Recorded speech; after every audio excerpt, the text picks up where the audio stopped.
ছবিতে যাকে দেখতে পাচ্ছেন উনি হচ্ছে আমার দাদি। ওনার বয়স হচ্ছে আপনার ৭৫ বছর। গতকাল বিকাল ৪টার পরে একটু কথা কাটাকাটির জেরে, আমার কাকার সাথে একটু কথা কাটাকাটির জেরে আপনার বাসা থেকে বের হয়ে গেছে। তো এখন পর্যন্ত ওনার কোনো সন্ধান পাইনি। এই জন্য C+ টিভির অফিসে আসা। আমাদের ওনার একটু সন্ধান যদি মিলে ভালো হবে আমাদের।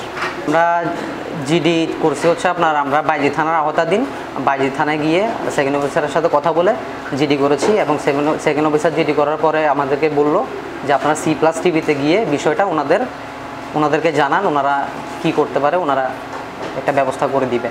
ওই জন্য C+ টিভি আপনার অফিসে আসা আর কি। ওনার নাম হচ্ছে সাজেদা বেগম, ওনার স্বামীর নাম হচ্ছে জুনাব আলী মোল্লা। ওনার পরনে ছিল আপনার বেগুনি কালারের একটি বোরখা এবং হাতে 2টি ব্যাগ ছিল। একটির কালার হচ্ছে হোয়াইট কালার, সাদা কালার, আরেকটি হচ্ছে আপনার পেস্ট কালার।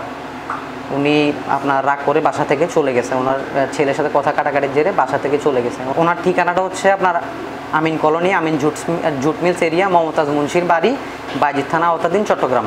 কেউ যদি ওনার সন্ধান পেয়ে থাকেন, কোনো সহৃদয়বান ব্যক্তি যদি ওনার সন্ধান পেয়ে থাকেন, তাহলে নিচে দেওয়া নাম্বারে অবশ্যই যোগাযোগ করবেন।